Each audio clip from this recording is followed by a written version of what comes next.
মহব্বত আর কি।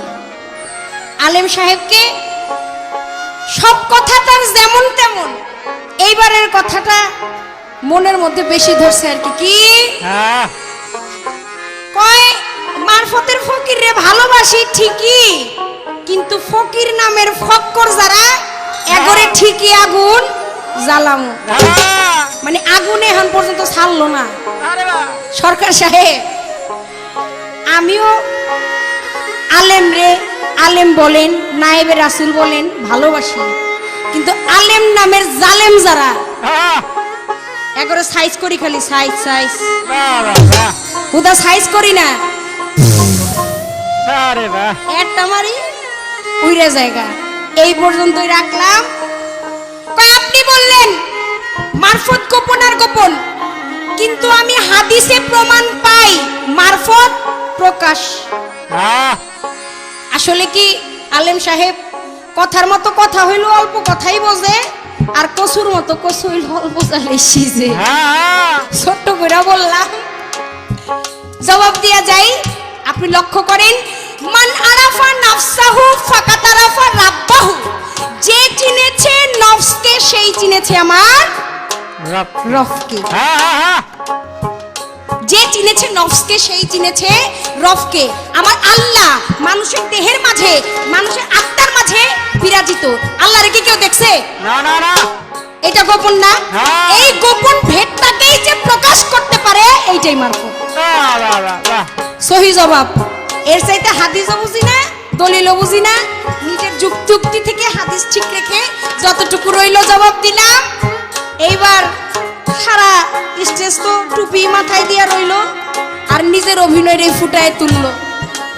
পালার গান এই পর্যন্ত ইতি রাখলাম। প্রশ্নের জবাব বলা কওয়া শেষ। একটা বিচ্ছেদ গান আমি গাইব। আলেম কি আজকাল রসালা আলেম না রস ছাড়া আলেম? যদি রসিক হয়, যদি প্রেমিক হয় তবে ভালো লেগেছে। আজকে যে আলেমের সাথে গান করলাম সে আমার বিপক্ষে না। কেউ মুর্শিদকে ভালোবাসে, মুর্শিদ ভজে, এইখানে আর কোনো কথা নাই। যে কিনা আমার মতো, আমার রঙে রঙ, আমি তারই ভালোবাসি। যদি রস থাইকা থাকে, যদি মুর্শিদকে ভালোবেসে থাকেন, তাহলে একটা বিচ্ছেদ গান আমি গাবো। যদি ভালো লাগে আর কি, তাহলে দাঁড়ায়েন একটু।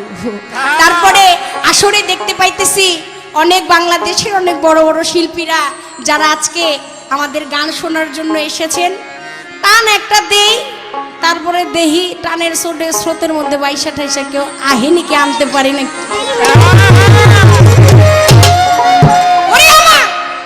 মুর্শিদ রে কই বাবা ওরে সখী আমার,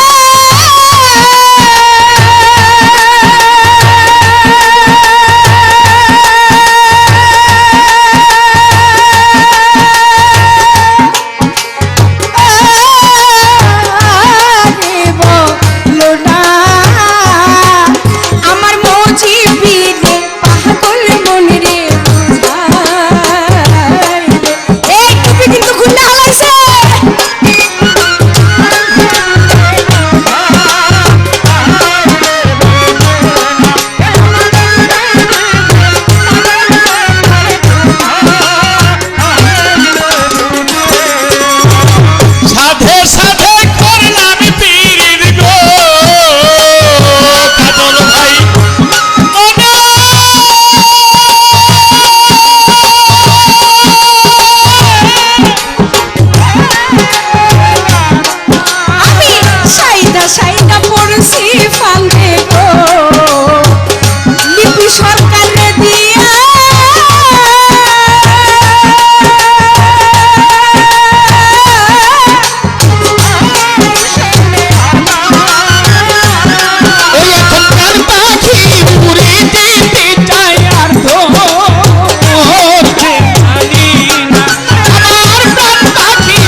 আব্দুল